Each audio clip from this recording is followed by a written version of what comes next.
High above us, two external cooling systems aboard the International Space Station continue to present problems for NASA. And although the situation isn't life-threatening for the six-person crew, normal operations on the station have been cut back. At issue is a malfunctioning flow control valve that helps to regulate the station's ammonia coolant. NASA engineers say they're doing everything they can to evaluate the situation and determine what options are available in moving forward with the repair. 2 Americans, 3 Russians, and a Japanese astronaut are currently living on the space station, which is continuously occupied since 2000. Somebody who knows an awful lot about the International Space Station is Ashland native and Hastings College graduate Clay Anderson. Nebraska's astronaut spent 5 months aboard the ISS in 2007 with another visit as part of a resupply mission in 2010. Clay joins us live on the phone with some insight into this. Clay, first of all, thank you for joining us today. I know we're taking you from some family time, so thank you for that. Let me start by saying, how dangerous of a situation is this on the ISS right now? It's not dangerous to the crew in any way. I think there's a potential that it could become a bigger problem later, but right now they're safe.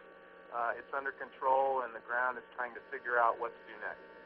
Somebody who would be up there now, if you were a crew member up there, what kind of things would be going through your mind? You're just putting all your trust then in the engineers on the ground?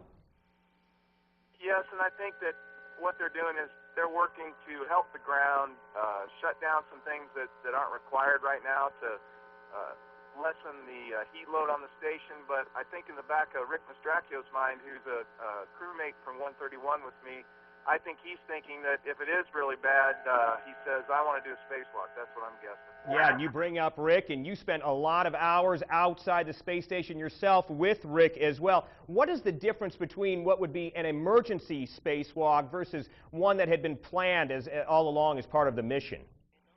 Well, I think there's a little bit of a sense of urgency when you have what they call an emergency spacewalk, which I don't know that they have that yet, but as long as they have time to plan what the spacewalkers would do and put together enough data so they can study on board and understand their tasks, it's pretty similar to being on the ground. It's just that they won't have a chance to get in the swimming pool and practice some of the specifics. But these guys, Rick especially, is a veteran spacewalker, and I don't think he needs that. He's capable of learning what he needs to do, going outside and doing it.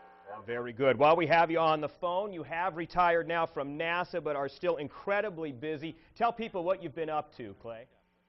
Well, I have a book that's going to be published about a year from now, so I'm very excited about that. I'm also doing public speaking, which keeps me traveling a little bit and around the country.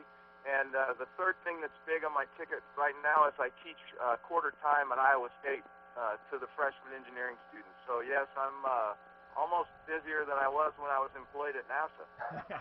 So they say, and we've got astroclay.com as well, a great place to check out what's been going on. Clay Anderson, as always, thank you for your time, thank you for your insight. We appreciate the phone call. You bet, Chris, anytime.